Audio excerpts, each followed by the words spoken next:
Welcome on into the Fantasy Football Forge. My name is Steve, and it is time for the Week 9 wide receiver rankings. And boy, oh boy, have we got some exciting events that are definitely going to be impacting our thoughts and rankings on players this week already.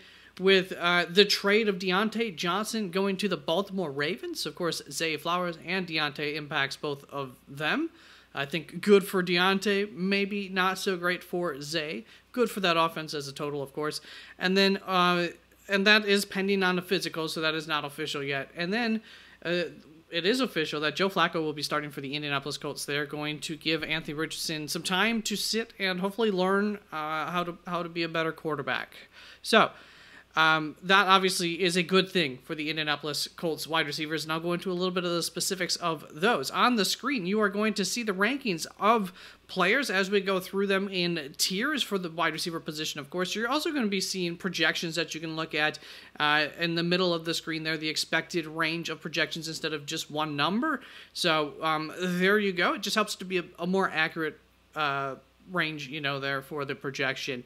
And if you have any questions, feel free to ask them in the comments. You can also look closer at this on the screen, what you're seeing up on the website, www.theffforge.com. There's links down in the description to the positions, and those will be good to go as of some point on Wednesday, for sure by Wednesday evening. Usually I've been able to do that, by Wednesday afternoon, but I feel a little behind this week on getting everything put together for these rankings and the video. Additionally, if you just want to see a little bit simpler of a view, you can just click on the rankings tab at the bottom up on the website. The same thing right at the bottom of where you can see these rankings, and that'll just show you this slightly easier to read view. With those out of the way, let's get to the first tier of wide receiver rankings, kind of a bigger tier this week. We could probably break this down into two. You can almost see from the projections where that line would come across, right around Puka Nacua probably. But the thing is all these guys are just in that territory at this point in time where I'm playing them no matter what. It's going to be really, really tough to sit these guys. I would consider them all must starts, even if some of them are maybe a little bit on the borderline of being must starts. Maybe not as good as these top guys, but anyways, I'm ranking them this week in the order of number 1 being Justin Jefferson, number 2 being CeeDee Lamb, A.J. Brown, Ja'Marr Chase, Malik Nabers, Amon-Ra St. Brown, Tyreek Hill, Cooper Kupp, Puka Nacua, Garrett Wilson, Drake London, Terry McLaurin, and for my number 13 wide receiver on the week, Brian Thomas Jr. has proven to me that he is essentially matchup proof already, and hopefully will continue to grow and get even better. But he is, I believe, via my EV rankings, equalized value, basically consistency type of rankings, the number 11 on a week in and week out basis on the season. That's going to bring us on to the second tier of wide receivers, which goes from my wide receiver 14 to 18. We're already in a territory where these are guys who I do have, questions on. I'm not fully confident in them. Jayden Reed is on the higher end, maybe the highest end of these boomer bust guys that you pretty much have to start in a good matchup against Detroit again this week. We'll give it a shot. Either way, really, with Malik Willis, he'll probably have to move down a little ways, but also that doesn't necessarily hurt him a whole lot, especially with how Malik Willis has played. But that helps. They get a little bit more gadgety in that instance, and Jayden Reed is kind of that specialty gadget guy. Then we've got Devonta Smith here, ranked 15th on the week, and I have highlighted some guys that I will be talking about a little bit, along with my fades and my loves. We'll get to that in just a moment. But the guys in this kind of yellowish highlight, just a quick notes on them. Originally, I was going to fade Devonta Smith here, even as my wide receiver 15. Fades, loves are just like starts and sits, by the way. He averages roughly 5 targets and 4 receptions a game while A.J. Brown is healthy. He is who he's been the last couple of years. He's quite boomer bust himself, and we had a couple of nice weeks without A.J. Brown for him, but other than that, he is quite boomer bust. Jacksonville, of course, is an excellent matchup, the 4th best matchup for wide receivers, but so much so that I think they don't have anybody that can really cover A.J. Brown. That's the favorite target. I think it's once again a game where A.J. Brown will definitely dominate the target share, where we're going to see Devonta Smith, at best kind of into that 4, maybe even 3 catches, 4 catches. So Those are just some concerns for Devonta Smith. Didn't quite make it onto my fade list, however. Davante Adams, my wide receiver, 16. DJ Moore, 17. And Marvin Harrison Jr. did make it onto my fade list. My wide receiver, 18 this week, going up against Chicago. And that has a lot to do with it. Marvin Harrison Jr. is going to be facing, I assume, for the most part, going to be going up against Jalen Johnson, the number 1 cornerback for Chicago, also a top 10 cover cornerback in the league with a PFF rating of 75.9. The best corners grade out with about an 85, just to give you an idea. So 75.9, I know it doesn't sound that great based on like what you remember you'd get back in school for that kind of grade, but it's a little bit different for PFF grading. It's a really, really solid grade once again. Top 10 cover grade. Marvin Harrison also averages 6 to 7 targets a game, and I'm going to say in this type of game, when he is in such a tougher matchup, maybe looking more like 4 to 5 targets with a catch rate of about 52% on the season. That's tough to turn into a top 20 wide receiver day. You know, you're thinking probably about 3 receptions. Not fantastic, so I would just lower my expectations for Marvin Harrison Jr. and think about sitting him, but of course, at your own risk. You know, we know the upside of a guy like Marvin Harrison Jr. With a quarterback like that, any given week, any given matchup, it could work out just fine. Let's go on to my third tier. Actually, before that, let's cover my loves and my fades from last week for the wide receiver position. And this week, it's really easy to just say, without going into specifics here, I stunk it up. It was a rough week, 2 weeks in a row here for the wide receivers. It was pretty rough. Not to say I didn't get any victories, but out of the 6 loves, 7 loves and fades, it's not the prettiest of pictures. So let's just keep it quick at that. It's not great. You can always, if you really want, ask in the comments. I can tell you, like you know, who I had there. If you want a refresher, you could watch the video. Let's just go on to this next tier of wide receivers. Kicks off with my wide receiver 19, Josh Downs. And this is another bigger tier. Goes all the way down to wide receiver 30. And after Josh Downs at wide receiver 19, we have Tank Dell, followed by Zay Flowers, Cedric Tillman, Jackson Smith and Jigba, Cortland Sutton, Darnell Mooney, Khalil Shakir, Amari Cooper, Ladd McConkey, Jacoby Myers, and Deontay Johnson all the way down at wide receiver 30. So let's start off at the top. Here you can see we're going to be discussing quite a few of these guys with Josh Downs. And as I alluded to at the top of the video, very excited for these Indianapolis wide receivers, most specifically Josh Downs, Michael Pittman Jr. with Joe Flacco coming in at quarterback. Welcome back to our lineups, Josh Downs with confidence. Minnesota is this week expected with confidence because Minnesota is an excellent matchup.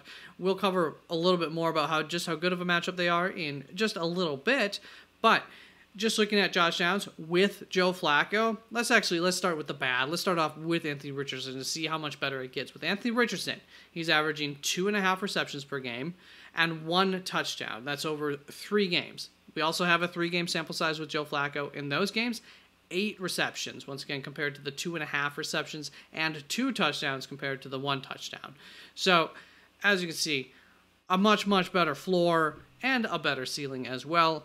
Let's go on to my next 2 guys here, fades. Starting off with the Houston fade, Tank Dell this week going up against the New York Jets. And I think you could assume that, yeah, the New York Jets is a big reason of why I'm fading him. It's a tough matchup. They've allowed the 3rd fewest fantasy points to the wide receiver position so far in half PPR scoring on a weekly basis. Now, that said, I do have Tank Dell ranked as my wide receiver 20. It's tough to imagine that he won't get more than the 4 targets that he has gotten these past 2 weeks.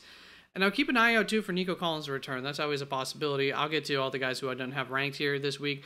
But in the last 2 weeks, he's gotten 4 targets. It's been a little bit disappointing. Stephon Diggs is going to be going as well. So once again, hard to imagine him not getting more than 4 targets with Stephon Diggs and Nico Collins out of the way. And that's why I do still have him ranked as my wide receiver 20. But he's also the 53rd ranked wide receiver on the season via my EV rankings. So on an average weekly basis, when you account for consistency, 53rd on the season. Not great.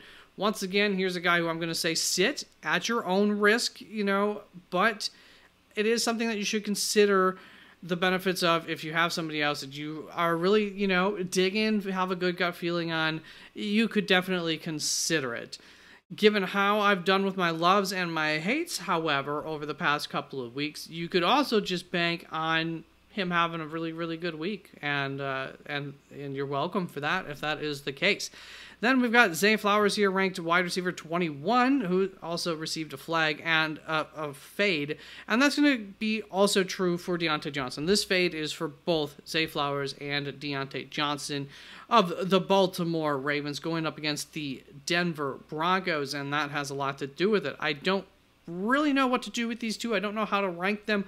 A lot of question marks getting thrown into this puzzle this week, with also on the opposite side of the ball, of course, a Patrick Surtain. So Diontae Johnson will be brought in. He's going to be learning the system. He'll probably be limited in some fashion. Exactly how limited, I don't know. You know, it's early on in the week. He's going to have some time. How quickly does he learn? All of these things. How familiar is the system to him?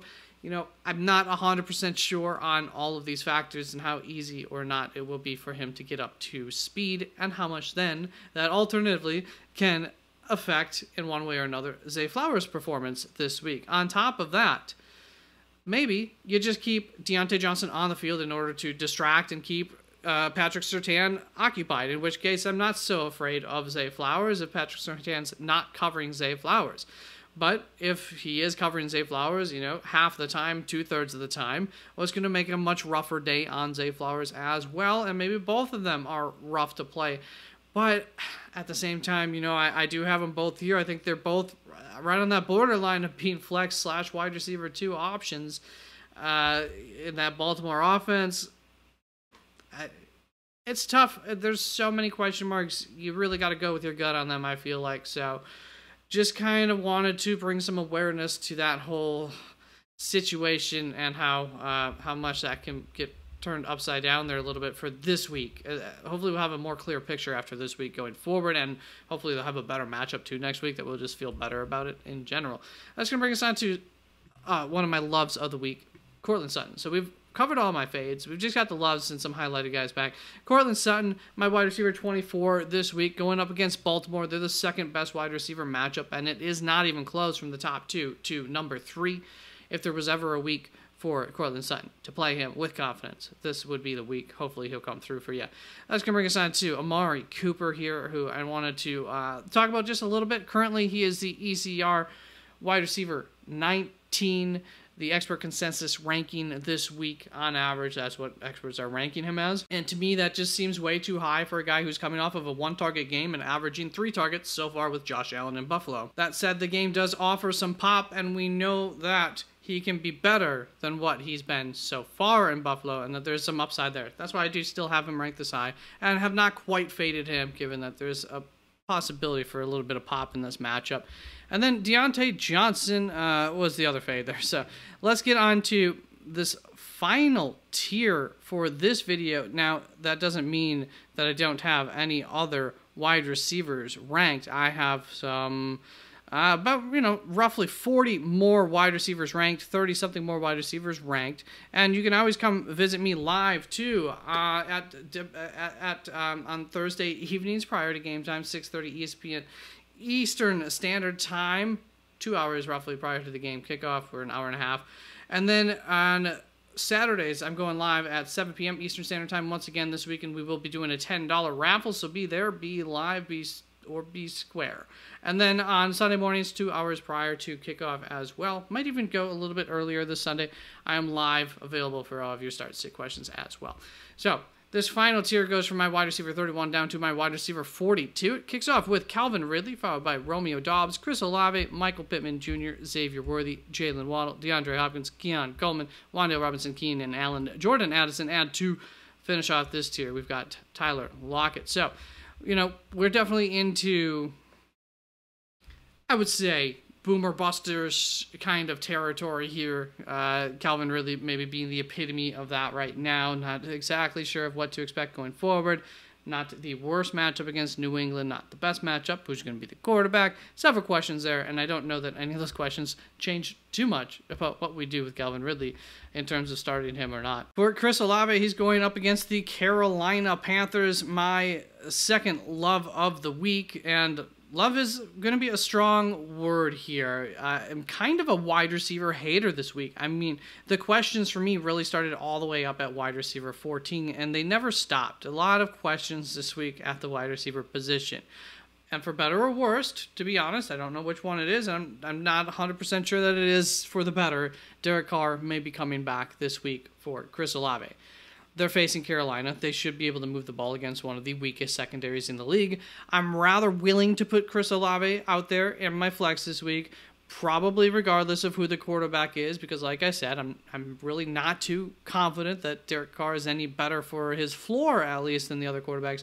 However, in terms of touchdown probability, I would say Derek Carr does give them a better shot at getting a touchdown at least, so that's good. That's going to bring us on to my third and final love of the week in Michael Pittman. As I said before, Baltimore is the second best wide receiver matchup, and that leaves one matchup in the league that's even better for wide receivers than Baltimore, and that is, you guessed it, Indianapolis' opponent this week, the Minnesota Vikings. The single best wide receiver matchup, but once again, it's not even close once you get to three, to the top two. So for Michael Pittman, we're going to look at some of these stats a little bit closer, but it does take more than, just a good matchup. As a reminder, Joe Flacco is going to be the quarterback for Indianapolis this week. That helps a lot. And what I was about to say is we're going to look at the difference between when Joe Flacco's in that quarterback and when Anthony Richardson has been in that quarterback for Michael Pittman Jr. himself. When we look at Anthony Richardson, average targets per game, 6.2. Average receptions, 3. 1 red zone target, 0 touchdowns. That's all in 5 games for Michael Pittman. In a 3-game sample size, on average, 7.3 targets compared to 6.2, 4.7 receptions compared to 3, so almost 2 more receptions, and 6 red zone targets for 2 touchdowns in 2 fewer games than the one for 0 touchdowns. So, yeah, a lot more excited about the potential for Michael Pittman this week, and he's definitely can be started from now, probably going forward, but this week with the matchup, probably too low on him, especially with all the other questions that we've got going on.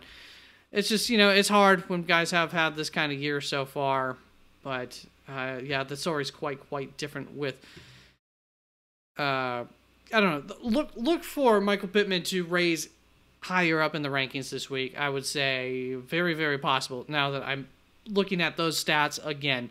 Other than that, Jalen Waddle, somebody I wanted to highlight here, wasn't all that great before to his injury. Of course, the sample size isn't all that great either. I am one of the people who's a bit of a believer and more of a turnaround this year compared to last year for Jalen Waddle.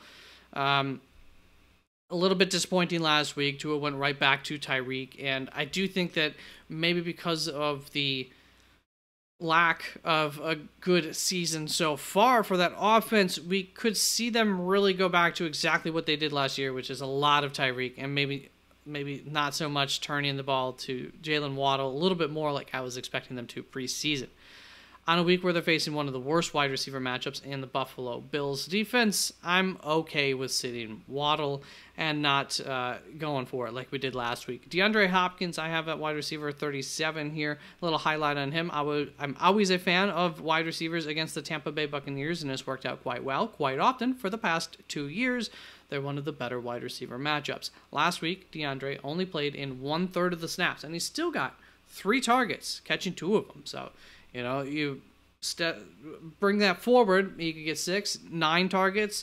Who knows how many more this upcoming game, assuming he gets a larger workload. He's not in the Rashee Rice and Juju role like I had suspected that he might be. Like, I swear I saw a quote from the head coach, which might have just been BS. But that makes enough sense with Juju coming back soon and his lack of experience in that role. He only went down in the slot like twice, which I would consider that to be filling that role for a little bit, but not much. About 80 to 85% of his work was on the perimeter where he is most comfortable and has been used throughout his entire career. So he'll probably be a bit more boom or bust than I had hoped for in the short term, but I'm still optimistic about things with more usage in this upcoming matchup. Once again, you give me 4 receptions for DeAndre Hopkins, a little bit bigger of a target. A dot average depth of target, and hopefully a touchdown on top of that. We're looking at like a 14-point day, very possible for DeAndre Hopkins, once again, with a touchdown, of course. And then Wan'Dale Robinson is the last guy that we will really highlight here. Initially, I wanted to rank him higher and make him a love of the week of mine because they're going up against the Washington Commanders, one of the weaker defenses, secondaries, I should say, in the league. Now, that said, their defense has looked better over the past 2 weeks. I don't really know how much to credit them for that compared to the competition that they've played yet, but they have looked better for what it is worth. Regardless, I did want to highlight the fact that in the last matchup against Washington, Wan'Dale Robinson had his fewest targets that he's had all season with 4 targets. He ends up catching 2 of those for 9 yards and a touchdown. So he salvaged that day, but it was otherwise very, much a disaster compared to the rest of his season, coming off of a less used week last week too. I don't know, mixed feelings on the matchup, and that's where he ends up at my wide receiver 39 as more of a back end flex option. Now, there are a bunch of guys who we're currently not ranking that would affect rankings, and of course, rankings do get updated throughout the week, as I alluded to with saying who was that? Michael Pittman, that I might be raised significantly throughout the week. But currently not ranking T. Higgins, Nico Collins, DK Metcalf, Mike Evans, Alan Lazard, Brandon Cooks, Quentin Johnson, and Jalen Polk. All of them have some sort of possibility of coming back and playing this week to varying degrees. I'd say most likely T. Higgins would be one that will come back and play this week. And, of course, I have another 30-something wide receivers ranked as well for you deeper league guys or people who've just had bad luck with wide receiver this season. So there we go. Thank you very, very much for tuning on in. Wide running back video will come out later today. Quarterback tight end video comes out Thursday morning. And once again, live Thursday evening, Saturday evening, Sunday morning. Peace out.